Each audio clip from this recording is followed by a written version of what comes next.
Hello, I'm Daphne, and I'm a junior social work major here at Salve Regina University.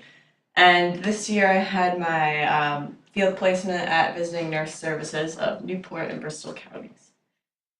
So the mission for Visiting Nurse, we've been caring for our friends and our neighbors since 1950, and we wish to provide optimal health and quality of life for individuals and families throughout the Newport and Bristol counties.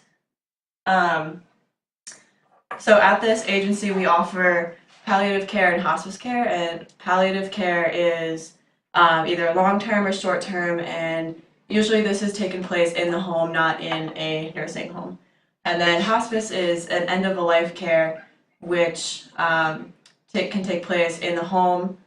If a patient has a caregiver there, they're not allowed to be in the home by themselves for safety reasons, or the hospice program can take place in a nursing home. So as an intern, it was my duty to offer community resources to the patients that needed it. So I would provide comfortable quality living for patients in the home and in nursing homes. And this could mean getting them simple things like Meals on Wheels, heating assistance, or helping them out financially. And then as a hospice volunteer, I have two roles at Visiting Nurse Services. It was my duty to comfort the patient to help them cope with death and dying. And as a hospice volunteer, there were a lot of things that I was not allowed to do that I could do as an intern. So, for example, I couldn't make orders to put in orders for like personal training, occupational therapy, and other services that we do provide at Visiting Nurse Services. And along with the social work program that I'm in, there's also a rehab facility at Visiting Nurse Services. And then there is counseling for anyone that wishes to use those. So going into social work, it is really important to pay attention to informed consent. And at my agency this year, this meant that I was calling the patients before I went into their home. I was stating my role as a student intern or a hospice volunteer, depending on what role I played that given day, and asking them what services they want before just throwing them at them and having someone random go into their home and them not knowing what's going on or where their money is going. So it's important to call the patient before you go into the home, just because you don't want to drive all the way out there and figure out that they're not home. Maybe they're having a bad day or it just might not be a good time. So if you just show up, it might make the situation worse. But it's also good to call them because you know that they're willing to answer the phone, they're not neglecting themselves, and they're willing to have that care come into the house. And it's also really important to understand boundaries between patient and clients, as well as patients and staff at Visiting Nurse Services. So understanding boundaries between patient and clients means like I'm not supposed to be taking things from clients, even if they're offering it to me. It's just not against policy. And this means that I can't, I should not be someone's best friend. There should be no reason for me to have to spend my own money to, let's say, go and get a client food. I had a situation where a client became very comfortable with me going into their home and regularly making food in their house. But one day the client did not want the certain foods that he had in his home, so he had asked me to go to McDonald's for him, and he got kind of upset when I said that I wasn't allowed to do that, and he thought that I was neglecting him and not paying attention to what he wants or what he needs. So it's really important to establish that boundary and make it known that you're here for a purpose, and that to go out of that purpose is going against policy. And then that again comes of importance to stating your role as an intern. So entering a home, one of the first things I would say is, "Hi, my name's Daphne. I'm a social work intern from Visiting Nurse Services, and we just talked recently on it might have been like a couple hours ago, a couple minutes ago. We just talked on the phone, and you said that you would like me to come by. What can I do for you today?" And in that situation, a client would ask the social worker to help them with any kind of assistance that they needed. I had one client recently who needed help paying her bills. She didn't understand how to put things in the mail, and she wasn't good with technology. So as a facilitator, I helped her on her computer to look at her bills and to see if there were any finance programs in Rhode Island in the community that I could call and we could get some assistance with that. So also as a student intern and a hospice volunteer, I do have a couple other roles. My first role is that I have to be an active listener, and this can mean that I sit with a patient and they talk to me, and I tell them things like, "Oh, that was interesting," or "That was cool," or I could ask them a question, like, "Could you tell me a little more about that?" Make it seem as if I'm paying attention to them and not just looking around the room or looking at my phone or looking down. It's important to nod, use body language to really kind of establish that one-on-one connection. I'm also an active listener when I'm at agency, when I'm talking to my colleagues, because they're giving me information that I know is going to be important for me in the future.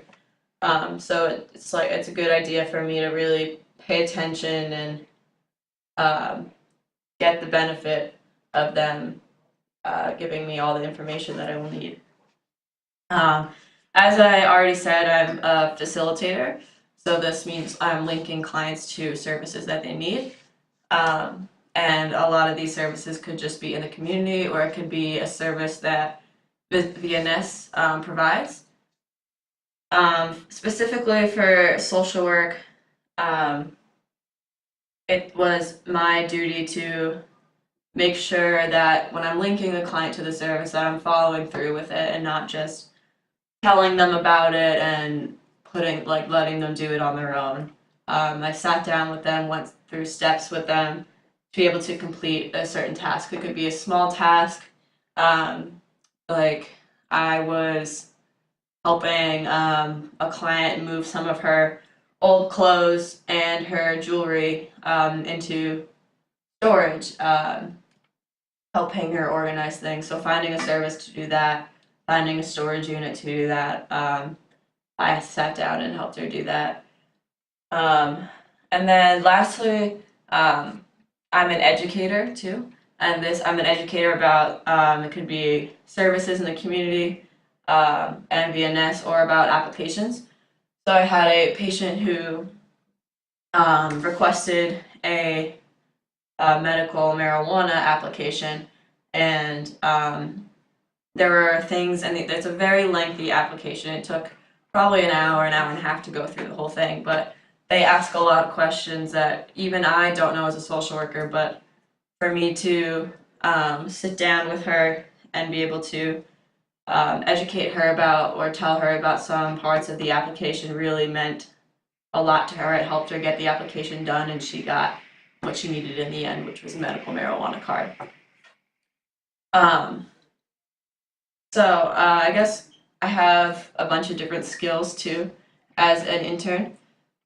So one of the main skills that I do is I have to evaluate and write clinical notes based on visits with patients, and this becomes really important just for documentation purposes for the agency, just because it is a one-on-one session, so there are no cameras in the room for privacy reasons.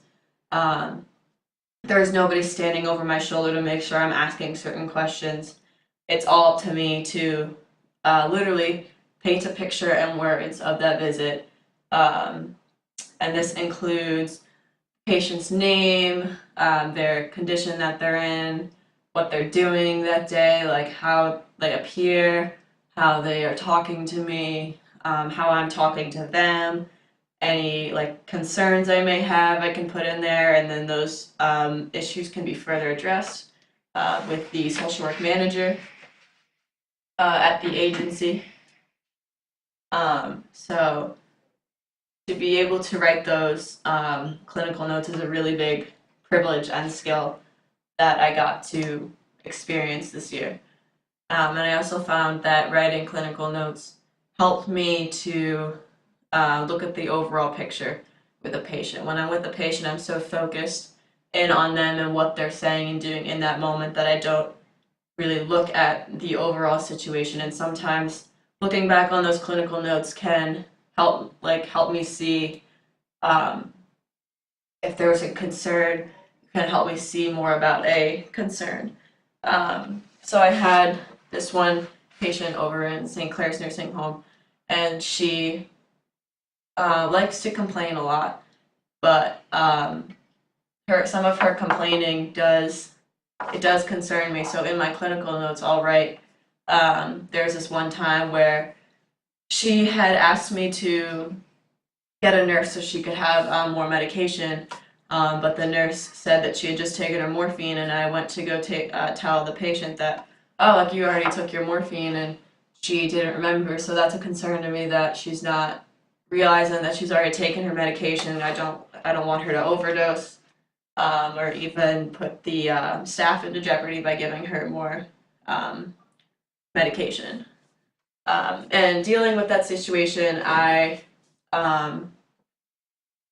instead of being one-sided and taking the client's side and saying, wow, that was like really bad of the staff not to give you more medication, or going to the staff and saying, like you're really not paying attention to her, you need to give her more medication. I asked the client what she did in the situation, rather than being one-sided on the issue. And then another skill that I have, which is also a pretty big skill, is to be patient and supportive. So having patience with a client it's like almost everything. So being patient with a client shows them that you're interested and willing to work with them through things, and you're not trying to rush them into, let's say, putting them into a nursing home. I've had clients in the past where in the home they cannot be in the home anymore due to their illness, and the caregiver has gone or the caregiver is disabled. So I've had issues where the patient denies going into or rejects going into a nursing home because they feel like they're losing their sense of independence, and they do not want to leave the comfort of their own home, which is understandable. But in that situation, I had to have patience because if I was to just take the patient right out of the home right then and there, I could have gotten myself in trouble. It could have hurt the patient, and possibly even upset other family members had they had found out eventually. So instead of just doing that, I told the patient, okay, fine, maybe we can come back to this another time. And I left the home, and then when I came back about a week later, I brought up the issue again, but this time I manipulated the client into going into nursing home. So I was trying to